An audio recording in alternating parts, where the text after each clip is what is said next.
Hi hello ನಮಸ್ಕಾರ. Be better than before with Anamika Moni ಚಾನಲ್ಗೆ ನಿಮ್ಮೆಲ್ಲರಿಗೂ ಸ್ವಾಗತ. ನಂದು ಇವತ್ತಿನ ವಿಡಿಯೋ ಬಂದು what are the main reasons for weight gain, ಅಂದರೆ ತೂಕ ಜಾಸ್ತಿ ಆಗೋದಕ್ಕೆ, ಅತಿಯಾದ ತೂಕ, ಬೊಜ್ಜುತನಕ್ಕೆ ಯಾವುದು ಮುಖ್ಯ ಕಾರಣಗಳಿದ್ದಾವೆ ಅಂತ. ಹಾಗೆ ನೋಡೋಕೆ ಹೋದರೆ ತುಂಬ ಕಾರಣಗಳಿರುತ್ತೆ. ಅದರಲ್ಲಿ ಮುಖ್ಯವಾಗಿರೋ ಕಾರಣಗಳನ್ನ ಏನಿರ್ಬೋದು ಅಂತ ನಾವಿವತ್ತು ಈ ವಿಡಿಯೋದಲ್ಲಿ ನಾನು ಶೇರ್ ಮಾಡ್ತೀನಿ. ಅದಕ್ಕಿಂತ ಮುಂಚೆ ನಾವು ಬೊಜ್ಜುತನ ಅಥವಾ ಅತಿಯಾದ ತೂಕ ಅಂತ ಅಂದ್ರೆ ಏನು, ಅದನ್ನ ಹೇಗೆ ನಾವು ಅತಿಯಾದ ತೂಕ ಅಂತ ಕನ್ಸಿಡರ್ ಮಾಡ್ತೀವಿ ಅಥವಾ ಅತಿಯಾದ ಬೊಜ್ಜುತನ ಅಂತ ನಾವು ಹೇಗೆ ಕನ್ಸಿಡರ್ ಮಾಡ್ತೀವಿ ಅನ್ನೋದನ್ನ ನೋಡೋಣ. ನಮ್ಮ ತೂಕ ನಮ್ಮ ಏಜ್ಗೆ, ನಮ್ಮ ಹೈಟಿಗೆ ತಕ್ಕ ಹಾಗೆ ಇಷ್ಟು ಅಂತ ಇರಬೇಕು. ಅದನ್ನ ಹೇಗೆ ಕ್ಯಾಲ್ಕುಲೇಟ್ ಮಾಡ್ತಾರೆ ಅಂತಂದ್ರೆ ಬಾಡಿ ಮಾಸ್ ಇಂಡೆಕ್ಸ್ ಅಂತ ನಾವು ಹೇಳ್ತೀವಿ. ಬಾಡಿ ಮಾಸ್ ಇಂಡೆಕ್ಸ್ BMI ಅಂತ ನಾವು ಏನು ಹೇಳ್ತೀವಿ, ಅದನ್ನ ಕ್ಯಾಲ್ಕುಲೇಟ್ ಮಾಡ್ಕೊಂಡ್ರೆ ಒಂದು ನಾರ್ಮಲ್ ರೇಂಜ್ಗಿಂತ ಜಾಸ್ತಿ ಇದ್ರೆ ಅದನ್ನ ಅತಿಯಾದ ತೂಕ ಅಂತ ನಾವು ಕರಿತೀವಿ. ಹಾಗಾದ್ರೆ ನಾರ್ಮಲ್ ರೇಂಜ್ ಅಂದ್ರೆ ಏನು? BMI ನಮ್ದು 19ರಿಂದ 24.9 ಅಷ್ಟು ಒಳಗಡೆ ಇತ್ತು ಅಂತ ಅಂದ್ರೆ ಅದು ನಾರ್ಮಲ್ ತೂಕ ಅಂತ ನಾವು ಕರಿಬಹುದು. ಹಾಗಾದ್ರೆ ಅದನ್ನ ಕ್ಯಾಲ್ಕುಲೇಟ್ ಮಾಡೋದು ಹೇಗೆ ಅಲ್ವಾ? ಇದಕ್ಕೆ ಎರಡು ಮುಖ್ಯವಾಗಿರೋ ರಿಕ್ವೈರ್ಮೆಂಟ್ ಏನು ಅಂತ ಅಂದ್ರೆ, ನಿಮ್ದು ಹೈಟ್ ಗೊತ್ತಿರಬೇಕು ಎಷ್ಟು ಅಂತ ಹೇಳಿ, ಸೆಂಟಿಮೀಟರ್ಸ್ ಅಲ್ಲಿ ಅಥವಾ ಮೀಟರ್ಸ್ ಅಲ್ಲಿ ಎಷ್ಟು ಅಂತ ಗೊತ್ತಿರಬೇಕು, ಜೊತೆಗೆ ನಿಮ್ದು ತೂಕ ಗೊತ್ತಿರಬೇಕು. ಈ ಹೈಟಿಗೆ ತಕ್ಕಂತೆ ತೂಕ ನಿಮ್ದು ಇದೆಯಾ ಅಂತ ನೋಡೋದಕ್ಕೋಸ್ಕರ ನಾವು BMI ನ ಕ್ಯಾಲ್ಕುಲೇಟ್ ಮಾಡೋದಕ್ಕೆ ನಮ್ದು ಹೈಟ್ ಮತ್ತೆ ವೆಯ್ಟ್ ನಮಗೆ ಗೊತ್ತಿರಬೇಕು. ಸರಿ, ನಮ್ಗೆ ಎರಡೂ ತಗೊಂಡಾಯ್ತು. ನಾವು ಹೈಟನ್ನ ಮೆಜರ್ ಮಾಡ್ಕೊಂಡ್ವಿ, ತೂಕನೂ ಮೆಜರ್ ಮಾಡ್ಕೊಂಡ್ವಿ, ಇಷ್ಟಿಷ್ಟು ಅಂತ ಆಯ್ತು. ಎಕ್ಸಾಂಪಲ್, ಒಂದು 100 kg 60 kg ತೂಕ ಇದೆ, ಮತ್ತೆ 160 ಸೆಂಟಿಮೀಟರ್ 1.6 ಮೀಟರ್ ಇದೀವಿ ಅಂತ ಅನ್ಕೊಳ್ಳೋಣ. ಇದಕ್ಕೆ BMI ಹೇಗೆ ಕಂಡುಹಿಡಿಯೋದು ಅಂತ ಅಂದ್ರೆ 1.6 ಇಂಟು 1.6 ಸ್ಕ್ವೇರ್ ನಾವು ಮಾಡ್ಬಿಟ್ಟು ಅದು ಎಷ್ಟು ಬರುತ್ತೋ ಅದರಿಂದ ನಾವು 60ಯನ್ನು ಡಿವೈಡ್ ಮಾಡಿದ್ರೆ ಎಷ್ಟು ಬರುತ್ತೋ ಆನ್ಸರು, ಅದು ನಮ್ಮ BMI ಆಗಿರುತ್ತೆ. ಬಟ್ ಇದೆಲ್ಲ ತುಂಬ ಕಷ್ಟ ಅಲ್ವಾ? ಅತಿಯಾದ ತೂಕ, ನಮ್ಮ ತೂಕ ಜಾಸ್ತಿ ಇದೆಯಾ ಅಂತ ನೋಡ್ಕೊಳ್ಳೋಕೆ ನಾವು ಅಷ್ಟು ಕಷ್ಟಪಡ್ಬೇಕಾ? ಜನರಲ್ ಆಗಿ ನೋಡಿದ್ರೆ ಗೊತ್ತಾಗುತ್ತೆ. ಕೆಲವರು ದಪ್ಪ ಇರ್ತಾರೆ, ಕೆಲವರು ಸಣ್ಣ ಇರ್ತಾರೆ. ನೋಡಿದ್ರೆ ದಪ್ಪ ಇದ್ರೆ ಅವ್ರು ಅತಿಯಾದ ತೂಕ ಇದೆ ಅಂತ ಕಂಡುಹಿಡಿಬಹುದು ಅಲ್ವಾ? ಆದ್ರೆ ಕೆಲವರಿಗೆ ನೋಡಕ್ ದಪ್ಪ ಇದ್ರು ಅವ್ರದ್ದು ತೂಕ ನಾರ್ಮಲ್ ಆಗೇ ಇರುತ್ತೆ. ಕೆಲವರು ಸಣ್ಣಕ್ಕಿರ್ತಾರೆ, ಅವ್ರದ್ದು ತೂಕ ವೇಯಿಂಗ್ ಸ್ಕೇಲ್ ಮೇಲೆ ನೋಡಕ್ ಹೋದ್ರೆ ತೂಕ ಜಾಸ್ತಿ ಇರುತ್ತೆ. ಈ ತರ ವೇರಿಯೇಷನ್ಸ್ ಕೂಡ ಇರುತ್ತೆ. ಅದಕ್ಕೆ ನಾವು BMI ನ ನಾವು ನೋಡ್ಕೋಬೇಕು. BMI ನೋಡಕ್ ಆಗೋದಿಲ್ಲ, ಎಲ್ಲರಿಗೂ ಗೊತ್ತಾಗಲ್ಲ. ಅದು ಹೈಟ್ ನೋಡಕ್ ಹೋಗೋದು, ತೂಕ ನೋಡ್ಕೊಂಡು ಅದೆಲ್ಲ ಕ್ಯಾಲ್ಕುಲೇಷನ್ಸ್, ಫಾರ್ಮುಲಾ ಕ್ಯಾಲ್ಕುಲೇಷನ್ಸ್ ಎಲ್ಲ ಮಾಡೋಕ್ಕಾಗಲ್ಲ. ಆದ್ರೆ ಇವಾಗ ಗೂಗಲ್ ಅಲ್ಲಿ ಎಲ್ಲ ಇದೆ. BMI ಕ್ಯಾಲ್ಕುಲೇಷನ್ ಅಂತ ನಾವು ಕೊಟ್ಬಿಟ್ರೆ ಸಾಕು, BMI ಕ್ಯಾಲ್ಕುಲೇಟರ್ ತಾನಾಗೆ ಬರುತ್ತೆ. ಅದಕ್ಕೆ ನಾವು ನಮ್ಮ ಹೈಟು, ನಮ್ಮ ವೆಯ್ಟನ್ನ ಎಂಟರ್ ಮಾಡಿದ್ರೆ ಮುಗೀತು, ಅದೇ ರಿಸಲ್ಟ್ನ ಕೊಡುತ್ತೆ. ನಮ್ದು BMI ಎಷ್ಟಿದೆ, ಅದು ಅತಿಯಾಗಿ ತೂಕ, ಓವರ್ ವೆಯ್ಟ್ ಇದೀವಾ ಅಥವಾ ಒಬೆಸಿಟಿ ಇದೆಯಾ, ಅದನ್ನೆಲ್ಲ ನಾವು ಇದ್ರ ಕ್ಯಾಲ್ಕುಲೇಟರಲ್ಲೇ ಅಂದರೆ ಫೋನಲ್ಲೇ ನೋಡ್ಕೊಂಡ್ಬಿಡ್ಬೋದು. ಅಥವಾ ನಮ್ಗೆ ಅದು ಮಾಡ್ಲಿಕ್ಕೆ ಗೊತ್ತಾಗಲ್ಲ ಅಂತಂದ್ರೆ ತುಂಬಾ ಈಸಿ ಆಗಿರೋ ಒಂದು ವಿಧಾನ ಅಂತಂದ್ರೆ, ನಮ್ದು ಹೈಟ್ ಎಷ್ಟು ಸೆಂಟಿಮೀಟರ್ ಇದೆ ಅಂತ. ಈಗ ಫಾರ್ ಎಕ್ಸಾಂಪಲ್ ನಾನು 160 ಸೆಂಟಿಮೀಟರ್ ಇದ್ದೀನಿ, 160 ಸೆಂಟಿಮೀಟರ್. ನಮ್ಮ ಹೈಟಿಂದ 100ನ್ನ ಲೆಸ್ ಮಾಡಬೇಕು. 160ರಿಂದ 100ನ್ನ ಲೆಸ್ ಮಾಡಿದ್ರೆ ಎಷ್ಟು ಬರುತ್ತೆ? 60 ಬರುತ್ತೆ. ಸೊ ನನ್ನ ತೂಕ ಎಷ್ಟಿರಬೇಕು? 60 ಅಥವಾ 60ಕ್ಕಿಂತ ಕಡಿಮೆ ಇರಬೇಕು. ಹಾಗಿದ್ರೆ ಮಾತ್ರ ನಾನು ನಾರ್ಮಲ್ ಅಲ್ಲಿ ಇರ್ತೀನಿ. 60ಕ್ಕಿಂತ ಜಾಸ್ತಿ ಹೋಯ್ತು ಅಂತಂದ್ರೆ ನಂದು ಓವರ್ ವೇಟ್ ಆಗುತ್ತೆ. ಅದೇ ನಾನು ಒಬೆಸಿಟಿ ಅಂತ ಆಗಿದ್ರೆ, ಒಂದು 70ಕ್ಕಿಂತ ಜಾಸ್ತಿ ಹೋದ್ರೆ ನಾನು ಬೊಜ್ಜುತನದಲ್ಲಿದ್ದೀನಿ ಅಂತ ನಾನು ಹೇಳ್ಕೋಬಹುದು. ಇದು ತೂಕನ ಹೇಗೆ ಅಂದ್ರೆ ನಮ್ದು ವೇಟ್ ನಾರ್ಮಲ್ ಇದೆಯಾ ಅಥವಾ ಓವರ್ ವೇಟ್ ಇದೆಯಾ ಅಥವಾ ಒಬೆಸಿಟಿ ಇದೆಯಾ ಅನ್ನೋದನ್ನ ಹೇಗೆ ಕಂಡುಹಿಡ್ಕೊಳ್ಬೇಕು ಅಂತ ನಾನು ಶೇರ್ ಮಾಡಿದ್ದು. ಈಗ ಈ ಓವರ್ ವೇಟ್ ಅಥವಾ ಒಬೆಸಿಟಿಗೆ ಏನೇನು ಕಾರಣಗಳಿರ್ಬೋದು ಆಗ ನೋಡೋಕೆ ಹೋದ್ರೆ ಬಹಳಷ್ಟು ಕಾರಣಗಳಿದೆ. ಜೊತೆಗೆ ಈ ಒಬೆಸಿಟಿ ಅಥವಾ ಓವರ್ ವೇಟ್ ಇಂದ ತುಂಬಾ ತೊಂದರೆಗಳು ಕೂಡ ಇದೆ. ಇವಾಗ ಏನು ಲೈಫ್ ಸ್ಟೈಲ್ ಡಿಸೀಸಸ್ ಅಂತ ನಾವು ಏನು ಕರಿತೀವಿ, hypertension, diabetes, stroke, cancer, ಮತ್ತೆ ಕಾರ್ಡಿಯೋವ್ಯಾಸ್ಕ್ಯುಲರ್ ಡಿಸೀಸಸ್ ಅಂದ್ರೆ ಹಾರ್ಟ್ ತೊಂದರೆ ಇರುವಂಥದ್ದು, ಈ ಥರದ್ದು ಎಲ್ಲ ಸಮಸ್ಯೆಗಳು ಕೂಡ ನಮ್ಮ ಅತಿಯಾದ ತೂಕ ಅಥವಾ ಓವರ್ ವೇಟ್ ಅಥವಾ ಒಬೆಸಿಟಿಯಿಂದಾನೇ ಬರುವಂಥದ್ದು. ಇದು ನೋಡಕ್ ಹೋದ್ರೆ ಒಂದು ಪ್ರತಿ ಮನೇಲೂ, ಪ್ರತಿ 2 ಮನೇಲೂ ಒಬ್ರು ಇಬ್ರು ಈ ತರ ಹೈಪರ್ ಟೆನ್ಷನ್, ಡಯಾಬಿಟಿಸ್ ಪೇಷಂಟು ಇದ್ದೇ ಇರ್ತಾರೆ. ಅಷ್ಟು ಜನರಲ್ ನಾರ್ಮಲ್ ಆಗ್ಬಿಟ್ಟಿದೆ ಎಲ್ಲರ ಮನೆಗೂ ಇವಾಗ ಹೈಪರ್ ಟೆನ್ಷನ್ ಅಥವಾ ಈ ತರ ಲೈಫ್ ಸ್ಟೈಲ್ ಡಿಸೀಸಸ್ ಅಂದ್ರೆ. ಅದಕ್ಕೋಸ್ಕರ ನಾವು ನಮ್ಮ ತೂಕವನ್ನ ಎಷ್ಟು ನಾರ್ಮಲ್ ಇರುತ್ತೋ ಅಷ್ಟರಲ್ಲೇ ಮೇಂಟೈನ್ ಮಾಡ್ಕೊಂಡು ಹೋಗ್ಬೇಕಾಗಿರೋದು ತುಂಬಾ ಅವಶ್ಯಕವಾಗಿದೆ. ಓಕೆ, ಇವಾಗ ಏನೇನು ಕಾರಣಗಳಿರ್ಬೋದು ತೂಕ ಜಾಸ್ತಿ ಆಗೋದಕ್ಕೆ ಅಂತ ನೋಡೋಣ. ಒಂದು ಜನರಲ್ ಆಗಿ ನಾವೆಲ್ಲ ಯೋಚನೆ ಮಾಡ್ತೀವಲ್ವಾ, ನಂಬರ್ 1 ಏನಂತ ಅಂದ್ರೆ, ಅವ್ರು ನೋಡಿದ ತಕ್ಷಣ ಎಷ್ಟಪ್ಪ ಇದ್ದಾನೆ ಇವನು, ಏನ್ ತಿಂತಾನೋ ಏನೋ, ಎಷ್ಟು ತಿಂತಾನೋ ಏನೋ ಅಂತ ನಾವು ಜನರಲ್ ಆಗಿ ಹೇಳ್ತೀವಿ. ಒಂಚೂರು ಕಡಿಮೆ ತಿನ್ಬಿಟ್ಟು ವೆಯ್ಟ್ ಲಾಸ್ ಮಾಡ್ಕೊಳಕ್ ಆಗೋದಿಲ್ವಾ ಅಂತಾನು ಅಡ್ವೈಸ್ ಎಲ್ಲ ಮಾಡ್ತೀವಿ.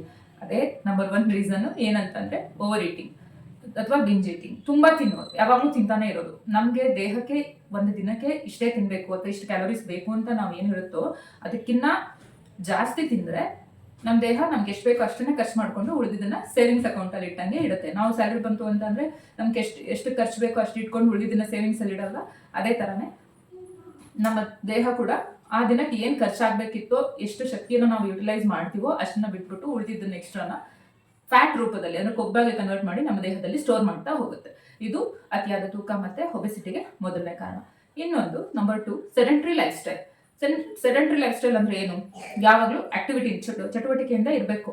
ಆದರೆ ಅದನ್ನ ಬಿಟ್ಟು ನಾವೇನು ಮಾಡ್ತೀವಿ, ಎದ್ದೇಳ್ತೀವಿ, ಅಡುಗೆ ಮಾಡ್ಕೊತೀವಿ, ಅಥವಾ ಮಾಡಿಕೊಟ್ರೆ ಮನೇಲಿ ಯಾರಾದರೂ ಮಾಡಿಕೊಟ್ರೆ ತಿಂತೀವಿ, ಆಫೀಸಿಗೆ ಹೋಗ್ತೀವಿ, ವರ್ಕಿಂಗ್ ಇದ್ದರೆ. ಇಲ್ಲ ಅಂತಂದರೆ ಮನೇಲಿ ಸಣ್ಣ ಪುಟ್ಟ ಕೆಲಸಗಳಿರುತ್ತೆ, ಮಾಡ್ಕೊಂಡು ಆರಾಮಾಗಿರ್ತೀವಿ. ಅಥವಾ ವರ್ಕಿಂಗ್ ಆದರೆ ಬೆಳಗ್ಗೆಯಿಂದ ಸಂಜೆ ತನಕ ಅದೇನು ಕೆಲಸ ಇರುತ್ತೋ, ಡೆಸ್ಕ್ ಜಾಬ್ ಇದ್ರೆ ಡೆಸ್ಕ್ ಅಥವಾ ಬೇರೆ ಏನೇ ವರ್ಕ್ ಇದ್ರೂ ಅಲ್ಲೇ ಕುತ್ಕೊಂಡು ಕೆಲಸ ಮಾಡ್ತಿರ್ತೀವಿ, ಮತ್ತೆ ವಾಪಸ್ ಬರ್ತೀವಿ. ಬೆಳಗ್ಗೆಯಿಂದ ಕೆಲಸ ಮಾಡಿ ತುಂಬ ಸುಸ್ತಾಗಿರುತ್ತೆ. ಕೌಚ್ ಪೊಟ್ಯಾಟೊ ಏನು ಸೋಫಾ ಮೇಲೆ ಮಲ್ಕೊಂಡು ಅಥವಾ ಕುತ್ಕೊಂಡು ಫೋನ್ ನೋಡಿಕೊಂಡು ಅಥವಾ ಟಿ ವಿ ನೋಡಿಕೊಂಡು ಟೈಮ್ ಪಾಸ್ ಮಾಡಿಕೊಂಡು ನೈಟ್ ತನಕ ಮತ್ತೆ ಊಟ ಮಾಡ್ತೀವಿ.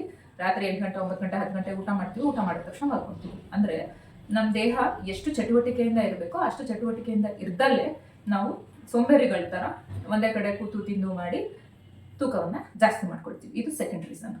ಮತ್ತು ಥರ್ಡ್ ರೀಸನ್ ಇದೆ, ಅಂದರೆ ತುಂಬ ಮುಖ್ಯವಾಗಿ ಇವಾಗ ಸದ್ಯಕ್ಕೆ ತುಂಬ ಜಾಸ್ತಿ ಆಗ್ತಾ ಇರುವಂಥದ್ದು ಥರ್ಡ್ ರೀಸನ್ ಏನಂತಂದರೆ ಹಾರ್ಮೋನ್ ಇಂಬ್ಯಾಲೆನ್ಸಿಂದ. ನಮ್ಮ ದೇಹ ಸರಿಯಾಗಿ ಕೆಲಸ ಮಾಡೋದಕ್ಕೆ ಕೆಲವೊಂದು ಹಾರ್ಮೋನ್ಗಳು ಕೆಲವೊಂದು ಪ್ರಮಾಣದಲ್ಲಿ ರಿಲೀಸ್ ಆಗಬೇಕು. ಅದಾಗದಲ್ಲೇ ಕೆಲವೊಂದು ಜಾಸ್ತಿಯಾಗಿ ಕೆಲವೊಂದು ಕಡಿಮೆ ಆಗೋದ್ರಿಂದನೂ ಕೂಡ ನಮಗೆ ತೂಕ ಹೆಚ್ಚಾಗೋದಕ್ಕೆ ಅಥವಾ ಕಡಿಮೆ ಆಗುತ್ತೆ. ಬಟ್ ಹೆಚ್ಚಾಗೋದಕ್ಕೆ ಹಾರ್ಮೋನ್ ಇಂಬ್ಯಾಲೆನ್ಸ್ ಕೂಡ ಒಂದು ಕಾರಣ. ಯಾವ್ದಿರ್ಬೋದು? ಹೈಪೋಥೈರಾಯ್ಡಿಸಮ್. ಇದು ಜನರಲ್ ಆಗಿ ನೋಡ್ತೀವಿ. ಇವಾಗ ಹೈಪೋಥೈರಾಯ್ಡಿಸಮ್ ಕೂಡ ಎಲ್ಲರಿಗೂ ಕಾಮನ್ ಆಗಿಬಿಟ್ಟಿದೆ. ಯಾರ ಮನೆಯವರು ಥೈರಾಯ್ಡ್ ಮಾತ್ರ ತಗೋಬೇಕು, ಬೆಳಿಗ್ಗೆ ಎದ್ದ ತಕ್ಷಣ ತಗೋಬೇಕು ಅಂತೆಲ್ಲ ಮಾತಾಡ್ತಿರ್ತಾರೆ. ಇದು ಒಂದು ತೂಕ ಜಾಸ್ತಿ ಆಗ್ಲಿಕ್ಕೆ ಒಂದು ಕಾರಣ. ಜೊತೆಗೆ ಹೈಪೋಥೈರಾಯ್ಡಿಸಮ್ ಜೊತೆಗೆ PCOS, PCOD ಅದೆಲ್ಲ ನೋಡ್ತಾನೆ ಇರ್ತೀವಿ. ಕೆಲವರು ಹೆಣ್ಮಕ್ಳು ತಿಂಗಳಿಗೆ ಒಂದ್ಸರಿ ಮುಟ್ಟಾಗಬೇಕು, ಯಾವತ್ತು ತಿಂಗಳು ಹೇಗೆ ಮುಟ್ಟಾಗಬೇಕಿತ್ತು ಅವಾಗ ಆಗ್ತಿರೋದಿಲ್ಲ. 2 ತಿಂಗಳು 3 ತಿಂಗಳಿಗೆ ಒಂದ್ಸರಿ, ಕೆಲವರು 6 ತಿಂಗಳಿಗೆ ಒಂದ್ಸರಿ ಈ ಥರ ಪೀರಿಯಡ್ಸ್ ಆಗೋದು ಇದೆ. ಇದೆಲ್ಲ ಏನು ಲಕ್ಷಣ? PCOS ಏನು ಪಾಲಿಸಿಸ್ಟಿಕ್ ಓವೇರಿಯನ್ ಸಿಂಡ್ರೋಮ್ ಅಥವಾ ಪಾಲಿಸಿಸ್ಟಿಕ್ ಓವೇರಿಯನ್ ಡಿಸೀಸಸ್ ಅಂತ ಏನು ಕರಿತೀವಿ, ಡಿಸಾರ್ಡರ್ ಅಂತ. ಅದರಿಂದನೂ ಕೂಡ ತೂಕ ಜಾಸ್ತಿ ಆಗುತ್ತೆ. ಇದು 2 ಎಕ್ಸಾಂಪಲ್ ಅಷ್ಟೇ. ಈ ಥರ ತುಂಬ ಬೇರೆ ಬೇರೆ ಹಾರ್ಮೋನ್ಗಳು ಇದ್ದಾವೆ. ಸೊ ಹಾರ್ಮೋನ್ ಇಂಬ್ಯಾಲೆನ್ಸು ಕೂಡ ತೂಕ ಜಾಸ್ತಿ ಆಗೋಕ್ಕೆ ಒಂದು ಕಾರಣ. ಇನ್ನು 4th ರೀಸನ್ ಬಂದ್ಬಿಟ್ಟು ಜೆನೆಟಿಕ್ಸ್. ನಾನು ಯಾವುದು ತೂಕ ಜಾಸ್ತಿ ಆಗೋದಕ್ಕೆ ಯಾವ್ದು ಜಾಸ್ತಿ ಕಾರಣ ಅನ್ನೋದು ಆರ್ಡ್ರಲ್ಲಿ ಏನೂ ಹೇಳ್ತಿಲ್ಲ, ಜನರಲ್ ಆಗಿ ನಾನು ಹೇಳ್ತಾ ಇರೋದು. 4th ರೀಸನ್ ಬಂದ್ಬಿಟ್ಟು ಜೆನೆಟಿಕ್ಸ್. ನಮ್ಮ ಫ್ಯಾಮಿಲಿಯಲ್ಲಿ ನಮ್ಮ ತಂದೆ ತಾಯಿ, ನಮ್ಮ ಅಜ್ಜಿ ತಾತ, ಅವರ ತಂದೆ ತಾಯಿ, ಅವರ ಅಜ್ಜಿ ತಾತ, ಹಾಗೆ ನಮ್ಮ ಹಿಂದಿನ ಜನರೇಷನ್ ಅಥವಾ ಜನರೇಷನಲ್ಲೇ ಅವರು ಬಂದ್ಬಿಟ್ಟಿರುತ್ತೆ. ಕೆಲವ್ರಿಗೆ ಒಬೆಸಿಟಿ ಅನ್ನೋದು ನೋಡೋದಕ್ಕೆ ತಂದೆ ತಾಯಿ ಅಥವಾ ಅಜ್ಜಿ ತಾತ ಎಲ್ಲರೂ ಒಂದೇ ಥರ ದಪ್ಪಗೆ ಹಾಗೆ ಕಾಣ್ತಿರ್ತಾರೆ. ಅದು ಜೆನೆಟಿಕ್ಸ್ ಇಂದನೂ ಕೂಡ ತೂಕ ಜಾಸ್ತಿ ಆಗುತ್ತೆ. ತೂಕ ಜಾಸ್ತಿನೇ ಜೆನೆಟಿಕ್ಸ್ ಇಂದ ಬರೀ ತೂಕ ಜಾಸ್ತಿ ಆಗುತ್ತೆ ಅಂತಲ್ಲ.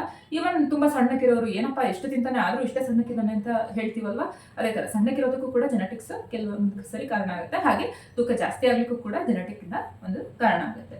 ಇನ್ನು next 5th reason psychological and emotional factors ಅಂತ. ಅಂದರೆ ನಾವು ಮಾನಸಿಕವಾಗಿ ನಾವು ಆರೋಗ್ಯವಾಗಿಲ್ಲ ಅಂತ ಅಂದರೆ ಅದು ಕೂಡ ತೂಕ ಜಾಸ್ತಿ ಆಗಲಿಕ್ಕೆ ಒಂದು ಕಾರಣ ಆಗುತ್ತೆ. ಏನಪ್ಪ ಅದು ಅಂತಂದರೆ ಕೆಲವರು ಡಿಪ್ರೆಷನಲ್ಲಿ ಇರ್ತಾರೆ. ಆ ಡಿಪ್ರೆಷನ್ ಜನರಲ್ ಆಗಿ ನಾವು ಡಿಪ್ರೆಷನ್ ಅಂದರೆ ಏನು ಅನ್ಕೊಂತೀವಿ, ಅವ್ರು ಏನೂ ತಿನ್ನೋದಿಲ್ಲ, ಯಾವಾಗಲೂ ಮಂಕಾಗಿರ್ತಾರೆ, ಅವ್ರಿಗೆ ನಿದ್ದೆನೂ ಬರ್ತಿರಲ್ಲ, ಆ ಥರ ಎಲ್ಲ ಯೋಚನೆ ಮಾಡ್ತೀವಿ. ಆದರೆ ನಾನಿದೆ ಹೇಳ್ತಿರೋದು ಇದು ಉಲ್ಟಾ. ಏಟಿಪಿಕಲ್ ಡಿಪ್ರೆಷನ್ ಅಥವಾ ಈಗ ಚೆನ್ನಾಗಿರ್ತಾರೆ, ಊಟ ಮಾಡ್ಕೊಂಡಿರ್ತಾರೆ, ಬಟ್ ಅವ್ರ ಮನಸ್ಸಲ್ಲಿ ಅವ್ರು ಕೊರಗ್ತಿರ್ತಾರೆ, ಅವ್ರು ಹೊರಗಡೆ ಅದನ್ನ ಹೇಳ್ಕೊಳ್ಳೋದಿಲ್ಲ. ಅವ್ರಿಗೇನು ಆ ಟೆನ್ಷನ್ನ, ಆ ಡಿಪ್ರೆಷನ್ ಸ್ಟೇಜನ್ನ ಅವರು ತಿನ್ನೋದ್ರ ಮುಖಾಂತರ, ಚೆನ್ನಾಗಿ ಬೇಕು ಅಂತ ತಿನ್ನೋದ್ರ ಮುಖಾಂತರ ಅವರು ಅದನ್ನ ಡೀಲ್ ಮಾಡ್ತಾ ಇರ್ತಾರೆ. ಹಾಗಾಗಿ ಅವ್ರ ತೂಕ ತಾನಾಗೆ ಜಾಸ್ತಿ ಆಗುತ್ತೆ. ಇನ್ನೊಂದು ಸ್ಟ್ರೆಸ್ ಸ್ಟ್ರೆಸ್ ಇದ್ರೆ ಕಾರ್ಟಿಸಾಲ್ ಹಾರ್ಮೋನ್ ರಿಲೀಸ್ ಆಗುತ್ತೆ. ಅದು ಜಾಸ್ತಿ ಆಗೋದ್ರಿಂದನೂ ಕೂಡ ನಾವು ಚೆನ್ನಾಗಿ ಸ್ಟ್ರೆಸ್ ಈಟಿಂಗ್ ಅಂತ ಮಾಡ್ತಾರೆ. ಸಿಕ್ಕಿದೆಲ್ಲ ತಿನ್ಬೇಕು, ಯಾವಾಗಲೂ ತಿಂತಾನೆ ಇರಬೇಕು ಅಂತ ಅನ್ಸುತ್ತೆ. ಅದು ಕೂಡ ಸ್ಟ್ರೆಸ್ ಇಂದನೂ ಕೂಡ ತೂಕ ಜಾಸ್ತಿ ಆಗುತ್ತೆ. ಮತ್ತೆ ಕಾರ್ಟಿಸಾಲ್ ಹಾರ್ಮೋನ್ ರಿಲೀಸ್ ಆಗೋದ್ರಿಂದ ನಾವು ಬರೀ ತಿನ್ನೋದ್ರಿಂದ ಅಷ್ಟೇ ಅಲ್ಲ, ನಾವು ಸ್ವಲ್ಪ ತಿಂದ್ರೂ ಕೂಡ ನಮ್ಮ ವೆಯ್ಟು ಜಾಸ್ತಿ ಆಗೋ ಚಾನ್ಸಸ್ ಇರುತ್ತೆ. ಇದು ಸೈಕಾಲಜಿಕಲ್ ಆ್ಯಂಡ್ ಎಮೋಷನಲ್ ಫ್ಯಾಕ್ಟರ್ಸ್. ಜೊತೆಗೆ ನಿದ್ದೆನೂ ಸರಿಯಾಗಿ ಮಾಡಿಲ್ಲ ಅಂತಂದ್ರೂ ಕೂಡ ನಮ್ಮ ದೇಹದಲ್ಲಿ ನೀರಿನ ಅಂಶ ಜಾಸ್ತಿ ಶೇಖರಣೆಯಾಗಿ ಕೂಡ ತೂಕ ಜಾಸ್ತಿ ಆಗುತ್ತೆ. ಇನ್ನು ನಂಬರ್ 6 ಮೆಡಿಸಿನ್, ಸರ್ಟನ್ ಮೆಡಿಕೇಶನ್ಸ್ ಇಂದ. ಕೆಲವೊಂದು ಕಾಯಿಲೆಗಳಿಗೆ ನಾವೇನು ಮೆಡಿಕೇಶನ್ ತಗೊಳ್ತೀವಿ ಅದರಿಂದನೂ ಕೂಡ ನಮಗೆ ತೂಕ ಜಾಸ್ತಿ ಆಗುವಂಥದ್ದು. ಏನಪ್ಪಾ ಅಂತಂದ್ರೆ ಎಕ್ಸಾಂಪಲ್ ನಾನು ಅವಾಗಲೇ ಹೇಳಿದೆ, ಹೈಪೋಥೈರಾಯ್ಡಿಸಮ್ ಇದ್ರೆ ತೂಕ ಜಾಸ್ತಿ ಆಗುತ್ತೆ. ಆದ್ರೆ ಹೈಪರ್ ಥೈರಾಯ್ಡಿಸಮ್ಗೆ ಮಾತ್ರ ತಗೊಂಡಾಗ್ಲೂ, ಮೆಡಿಸಿನ್ ತಗೊಂಡಾಗ್ಲೂ ಕೂಡ ತೂಕ ಜಾಸ್ತಿ ಆಗುತ್ತೆ. ಹೈಪರ್ ಥೈರಾಯ್ಡಿಸಮ್ಗೆ ಟ್ರೀಟ್ ಮಾಡೋದಾಗ ಅವರ ಎಕ್ಸೆಸ್ ಹಾರ್ಮೋನ್ ರಿಲೀಸ್ ಆಗ್ತಿರೋದು, ಹಾರ್ಮೋನ್ ಎಷ್ಟಾಗಬೇಕು ಅದಕ್ಕಿಂತ ಜಾಸ್ತಿ ಥೈರಾಕ್ಸಿನ್ ಹಾರ್ಮೋನ್ ರಿಲೀಸ್ ಆಗ್ತಿರೋದ್ರಿಂದ ಅವ್ರ ದೇಹಕ್ಕೆ ತೊಂದರೆ ಆಗುತ್ತೆ ಅಂತ ಹೇಳಿ ಅವ್ರಿಗೆ ಆ ಹಾರ್ಮೋನ್ ರಿಲೀಸ್ ಆಗೋದನ್ನ ಕಡಿಮೆ ಮಾಡಲಿಕ್ಕೆ ಮಾತ್ರೆ ಕೊಡ್ತಾರೆ. ಅದು ಏನಾಗುತ್ತೆ, ಕಡಿಮೆ ಆದಾಗ ಸೇಮ್ ಹೈಪೋಥೈರಾಯ್ಡಿಸಮ್ಗೆ ಏನು ತೂಕ ಜಾಸ್ತಿ ಆಗುತ್ತೋ ಅದೇ ರೀತಿ ಇವ್ರಿಗೂ ಕೂಡ ತೂಕ ಜಾಸ್ತಿ ಆಗುತ್ತೆ. ಇನ್ನೊಂದು ಆಗಲೇ ಹೇಳಿದೆ ಏಟಿಪಿಕಲ್ ಡಿಪ್ರೆಷನ್ ಅಂತ, ಡಿಪ್ರೆಷನ್ಗೆ ಅಪೋಸಿಟ್ ಆ ಥರ. ಈಗ ಜನರಲ್ ಆಗಿ ನಾರ್ಮಲ್ ಏನು ಡಿಪ್ರೆಷನ್ ಅಂತ ನಾವು ಹೇಳ್ತೀವಿ, ತುಂಬ ಮಂಕಾಗಿರೋದು ಅಥವಾ ನಿದ್ದೆ ಬರದೇ ಇರೋದು ಅಥವಾ ಏನು ತಿಂದೇ ಇರೋದು, ಯಾವಾಗಲೋ ಒಂದ್ಸರಿ ಊಟ ಮಾಡೋದು, ಆ ಥರದವ್ರು ಏನಿರ್ತಾರೆ ಅವರಿಗೆ ಡಿಪ್ರೆಷನ್ನಿಂದ ಆಚೆ ತರಲಿಕ್ಕೋಸ್ಕರ ಏನು ಮೆಡಿಕೇಶನ್ನ ಡಾಕ್ಟರ್ ಪ್ರಿಸ್ಕ್ರೈಬ್ ಮಾಡ್ತಾರೆ, ಆ ಮೆಡಿಕೇಶನ್ನಿಂದ ಕೂಡ ಅವರಿಗೆ ಡಿಪ್ರೆಷನ್ ಕಡಿಮೆ ಆಗೋದ್ರ ಜೊತೆಗೆ ಊಟ ಎಲ್ಲ ಸ್ವಲ್ಪ ಜಾಸ್ತಿ ಬೇಕು ಅಂತ ಅನ್ಸಿನೋ ಅಥವಾ ಬೇರೆ ಏನೋ ಕಾರಣಗಳಿಂದ ಮೆಡಿಸಿನಿಂದ ಅವರಿಗೆ ತೂಕ ಜಾಸ್ತಿ ಆಗುವಂಥದ್ದು. ಇದೆಲ್ಲ ಎಲ್ಲರಿಗೂ ತೂಕ ಜಾಸ್ತಿ ಆಗಲೇಬೇಕು ಅಂತಲ್ಲ, ಕೆಲವರಿಗೆ ಎಲ್ಲರ ಬಾಡಿನೂ ಒಂದೇ ಥರ ರಿಯಾಕ್ಟ್ ಮಾಡೋದಿಲ್ಲ. ಎಲ್ಲ ಕಾರಣಗಳು ಬಂದ ತಕ್ಷಣ ತೂಕ ಜಾಸ್ತಿ ಆಗುತ್ತೆ ಆ ಥರ ಅಲ್ಲ. ಮೋಸ್ಟ್ ಆಫ್ ದ ಕೇಸಸ್ ಈ ಥರ ಇದಿಷ್ಟು ಕಾರಣಗಳಿಂದ ತೂಕ ಜಾಸ್ತಿ ಆಗುವಂಥದ್ದು. ಇದು ಬಿಟ್ಟು ಕೂಡ ಬೇರೆ ಬೇರೆ ಕಾರಣಗಳು ಇದ್ದಾವೆ, ಆದರೆ ಮೇಜರ್ ತೂಕ ಜಾಸ್ತಿ ಆಗಲಿಕ್ಕೆ ಇದೇನು ಕಾರಣ, ಅದರಲ್ಲೂ ಟಾಪ್ 3 ಏನು ಹೇಳಿದೆ, over eating, sedentary life style ಮತ್ತು ಸೈಕಾಲಜಿಕಲ್ ಆ್ಯಂಡ್ ಎಮೋಷನಲ್ ಫ್ಯಾಕ್ಟರ್ಸು, ಅದೇನು ಹೇಳಿದೆ ಅದಷ್ಟು ತುಂಬಾ ಮುಖ್ಯವಾಗಿದೆ. ಅದು ತುಂಬ ಅದರಿಂದ ತುಂಬ ಜಾಸ್ತಿ ಮತ್ತು ಹಾರ್ಮೋನ್ ಇಂಬ್ಯಾಲೆನ್ಸ್, 4 ಕಾರಣದಿಂದ ತುಂಬ ಜಾಸ್ತಿ ತೂಕ ಜಾಸ್ತಿ ಆಗ್ತಾ ಇದೆ ಅಥವಾ ತೂಕ ಜಾಸ್ತಿ ಆಗಿರುವಂಥ ಕೇಸಸ್ಸು ಅಥವಾ ಒಬೆಸಿಟಿ ಕೇಸಸ್ ಜಾಸ್ತಿ ಆಗ್ತಾ ಇದೆ. ಇದಿಷ್ಟನ್ನ ಕಾರಣಗಳನ್ನ ನೋಡಿದ್ವಿ. ಇದರದ್ದು ಯಾವ ಕಾರಣಕ್ಕೆ ಏನು ಮಾಡಿದ್ರೆ ತೂಕ ಕಡಿಮೆ ಮಾಡ್ಕೊಳ್ಬೋದು ಅನ್ನೋದನ್ನ ಮುಂದಿನ ವಿಡಿಯೋದಲ್ಲಿ ಡಿಸ್ಕಸ್ ಮಾಡೋಣ. ಸದ್ಯಕ್ಕೆ ನಿಮ್ಮ ತೂಕ ಜಾಸ್ತಿ ಇದೆಯಾ, ಕಡಿಮೆ ಇದೆಯಾ, ಓವರ್ ವೇಟ್ ಇದ್ದೀರಾ, ಒಬೇಸ್ ಇದ್ದೀರಾ, ನಾರ್ಮಲ್ ಇದ್ದೀರಾ ಅಥವಾ ಅಂಡರ್ ವೇಟ್, BMI 18ಕ್ಕಿಂತ ಕಡಿಮೆ ಇತ್ತು ಅಂದ್ರೂ ಅದನ್ನ ಅಂಡರ್ ವೇಟ್ ಅಂತ, ಸಿವಿಯರ್ ಅಂಡರ್ ವೇಟ್ ಅಥವಾ ಸಿವಿಯರ್ ಅಂಡರ್ ನರಿಶ್ಡ್ ಅಂತ ಕರಿತೀವಿ. ಅದು ಕೂಡ ಇರಬಾರ್ದು. ಸೊ ನಾರ್ಮಲ್ 18 to 24.9 ಏನಿದೆಯೋ ಅಷ್ಟೇ ಇರಬೇಕು. ಇದು ನಿಮ್ಮ ತೂಕ ಹೇಗಿದೆ, ನಾರ್ಮಲ್ ಇದೆಯಾ, ಏನಿದೆಯಾ ಅಂತ ಈ ಥರ ನಾನು ಹೇಳಿದ್ನಲ್ಲ, BMI ಕ್ಯಾಲ್ಕುಲೇಟರ್ ಅಥವಾ ನಾರ್ಮಲ್ ಆಗಿ ಜನರಲ್ ಆಗಿ ಹೈಟ್ ಎಷ್ಟು ಸೆಂಟಿಮೀಟರ್ ಇದ್ರೆ ಅದರಿಂದ 100 ಮೈನಸ್ ಮಾಡಿದ್ರೆ ಎಷ್ಟು ಆನ್ಸರ್ ಬರುತ್ತೋ ಅಷ್ಟು ತೂಕ ಇದೀರಾ ನೀವು ಅನ್ನೋದನ್ನ ನೀವು ಕ್ಯಾಲ್ಕುಲೇಟ್ ಮಾಡ್ಕೊಳ್ಳಿ ಅಂತ ಹೇಳ್ತಾ, ಥ್ಯಾಂಕ್ಸ್ ಫಾರ್ ವಾಚಿಂಗ್. ಇಷ್ಟೊತ್ತು ಇಲ್ಲಿ ತನಕ ನೋಡಿದೀರಾ ಅಂತಂದ್ರೆ ವೇಟ್ ಲಾಸ್ ಬಗ್ಗೆ ನಿಮ್ಗೆಲ್ಲರಿಗೂ ಇಂಟ್ರೆಸ್ಟ್ ಇದೆ ಅಂತ ಅನ್ಕೊಳ್ಳಿ. ಇದನ್ನೆಲ್ಲ ಟ್ಯಾಕಲ್ ಹೇಗೆ ಮಾಡೋದು, ಯಾವ್ಯಾವ ಕಾರಣಗಳಿಗೆ ತೂಕ ಜಾಸ್ತಿ ಆಗಿದ್ರೆ ಅದನ್ನ ಹೇಗೆ ನಾವು ತೂಕನ ಕಡಿಮೆ ಮಾಡ್ಕೊಳ್ಬೋದು ಅನ್ನೋದ್ರ ಬಗ್ಗೆ ಮುಂದಿನ ವಿಡಿಯೋದಲ್ಲಿ ಡಿಸ್ಕಸ್ ಮಾಡೋಣ. That's it for today. Thank you so much for watching. This is Anamika Moni signing off. Bye bye. See you in the next video.